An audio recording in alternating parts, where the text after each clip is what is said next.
Hey, I'm Bella from Torrey Pines Church, and today we will be talking about parents. Here's what to expect. We're going into the 6 parent fails, and then the message, and then the song. See you soon.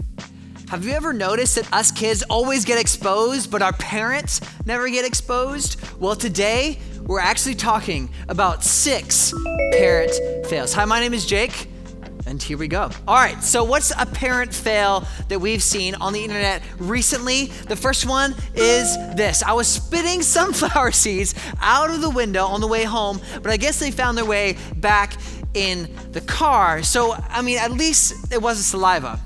But I guess if you're spitting out sunflower seeds, it's saliva and the seeds themselves. Either way, exposed. Number 2, parent fail.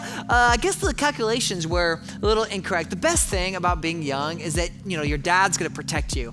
It looks like the opposite happened here. Yikes, Dad. All right, number 3, 6 parent fails. Wait, stop. Look, if I was a kid, if I'm in Home Depot, wherever this is, if I need to pee, I'm peeing wherever I can. I don't care if it's a fake toilet or a real toilet.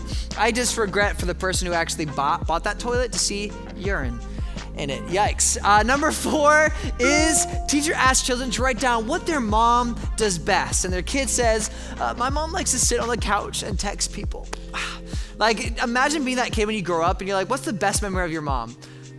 She was sitting on the couch and texting people. Yikes. All right, so let's go to the 5th worst parent fail. My daughter didn't approve of my clown makeup job. If I'm gonna be honest, I would be that dad. I've never put on makeup in my life. Well, maybe once for a musical. But that's what it would look like if I put on makeup on a kid.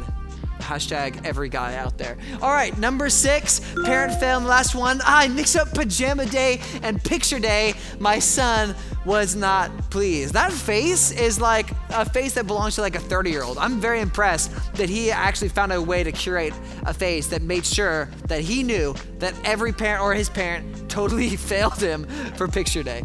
So those are the fails for parents. But here's the thing, right now we're gonna go into a message that Nick Moultrie is about to speak about how we can have great relationships with our parents so our parents can have less ways that we expose them in the future. All right, here we go. Welcome back to our relationship goals. In this series, we're talking about relationships, the nitty gritty of what relationships are and what they can look like and what God would desire in our relationships, okay? And so walking through life with anyone can be tough, but walking through life with the people that brought you into this world, that's a whole new level. That's your parents, okay? Your parents are amazing. They're awesome. They brought you into this world, and sometimes they can be some of the most difficult people to have relationships with, okay? They're the ones that change your diapers. They're the ones that pay the bills.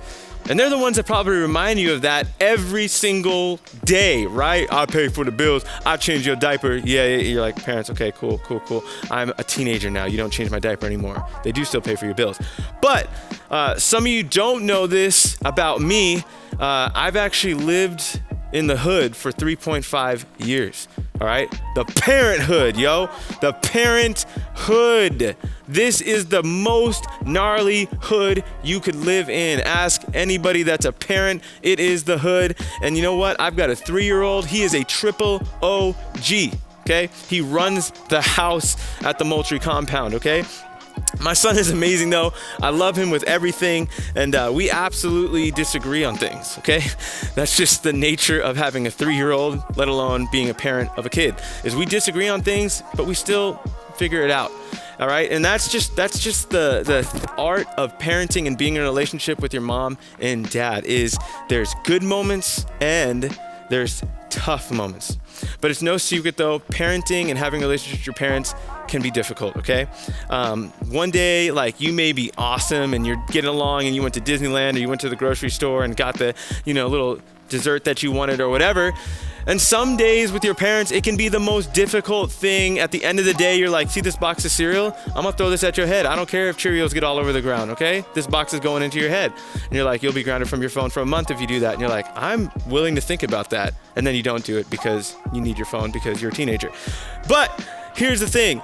Some of you guys have the friends that are also like, you go over to their house and you watch an argument and like, they come up to you and they're like, man, I hate arguing with my parents. You're like, yo, was that like the peak of like you guys arguing? Can I move into your family's house? Because that was nothing compared to what I experienced with my parents at home. Okay, this is an all-day, everyday thing for me, and I'm dealing with some crazy parent argument, relational stuff. Okay, I'm so glad you're watching this because we're going to talk about that today.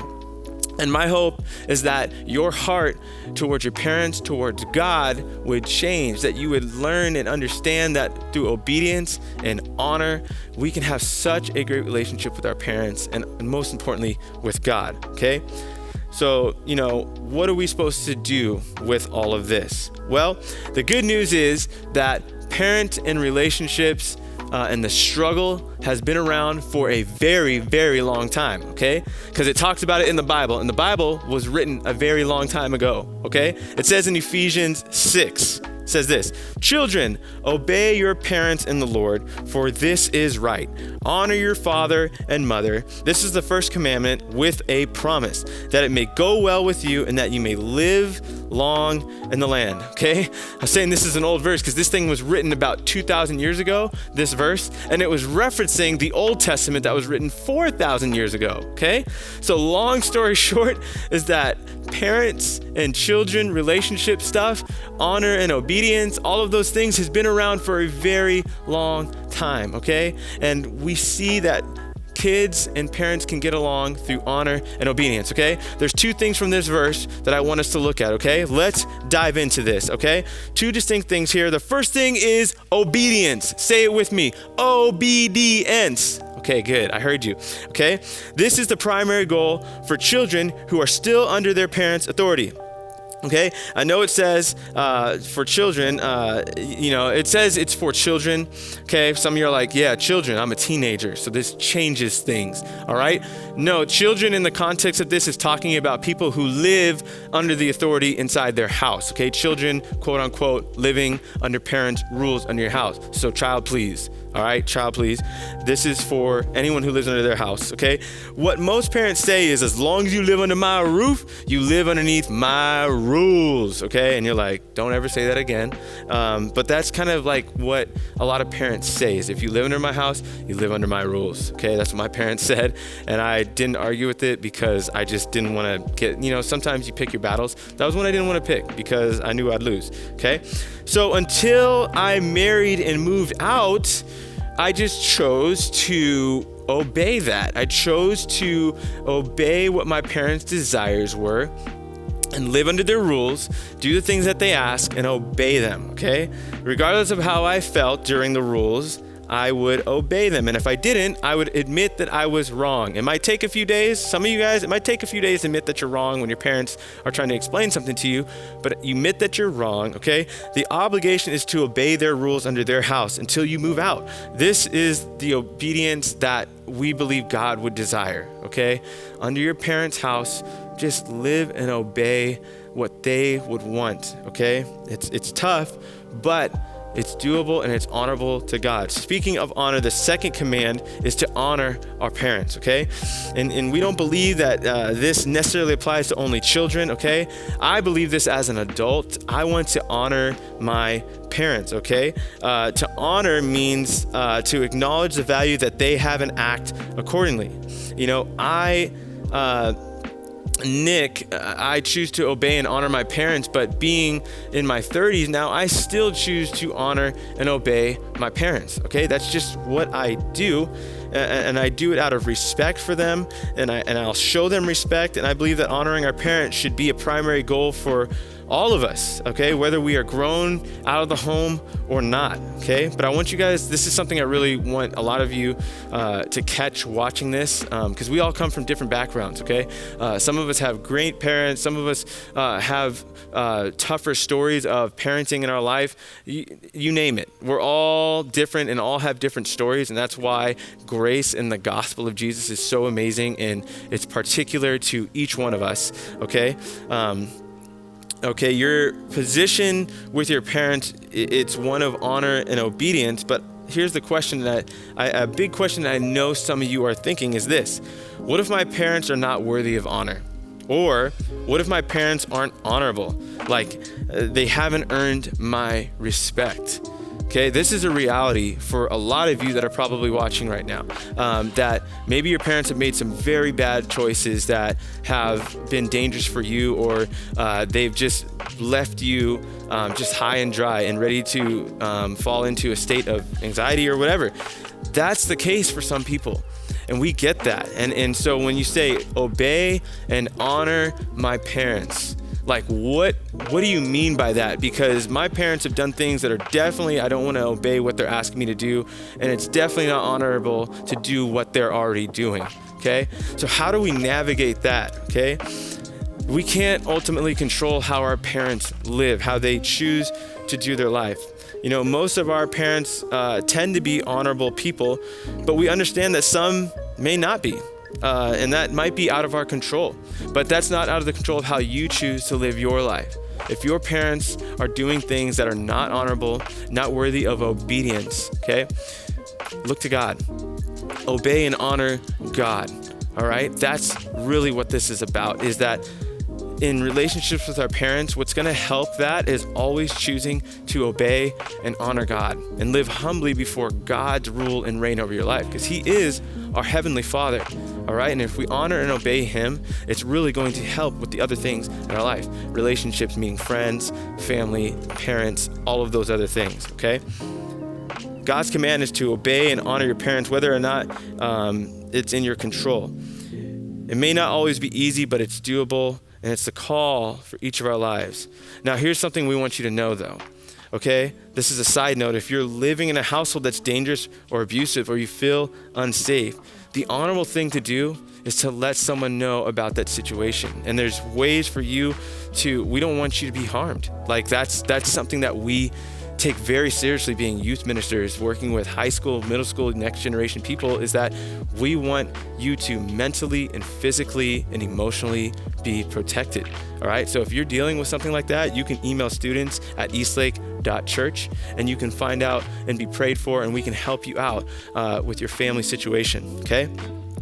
Now, the crazy thing, do you know that Jesus, He chose to be obedient to His Heavenly Father? Okay, let's look at this verse. It says in Philippians 2:8, and being found in human form, He humbled Himself. This is Jesus.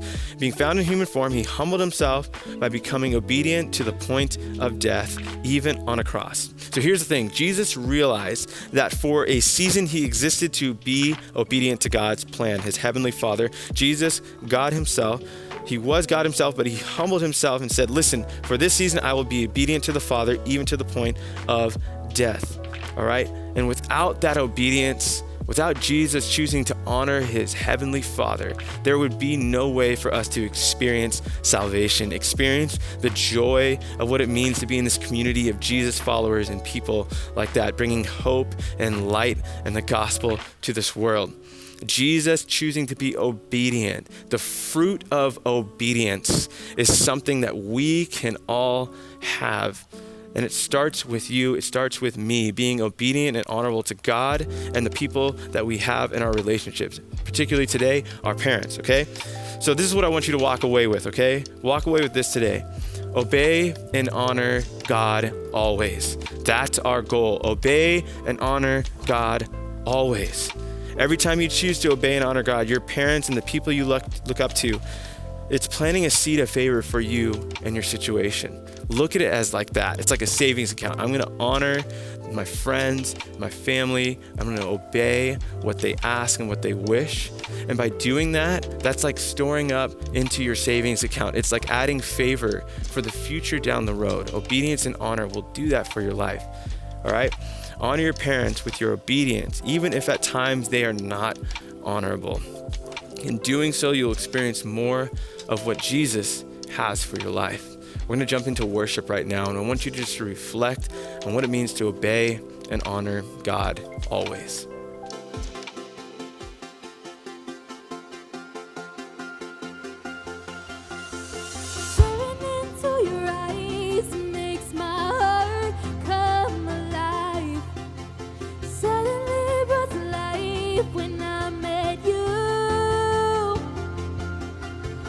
Reaching me on the skies, running deep, straight.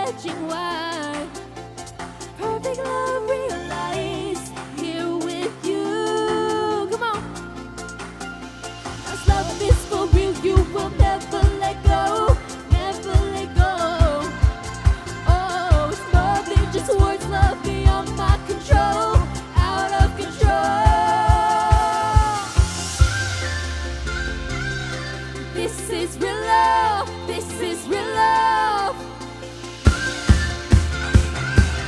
This is real love. This is real love. Whoa, oh,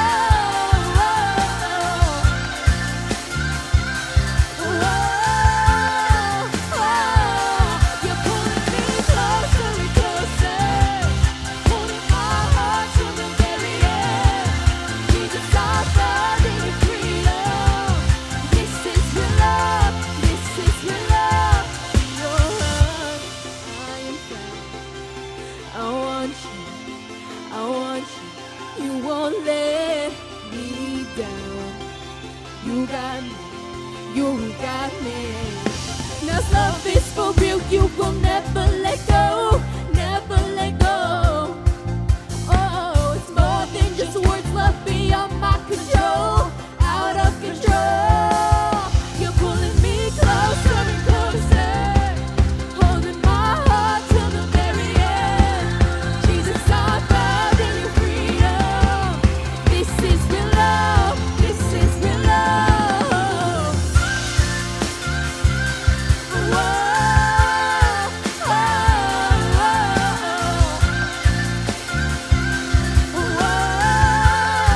oh, you're pulling me closer and closer, holding my heart till the very end.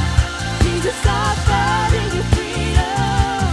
This is real love. This is real love.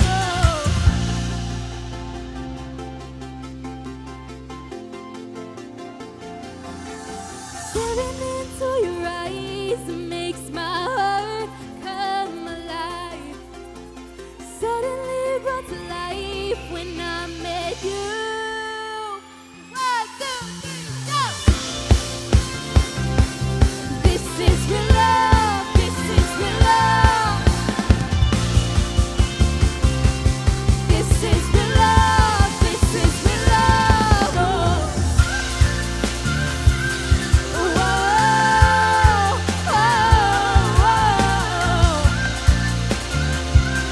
Whoa, oh, you're pulling me closer and closer, holding my heart till the very end.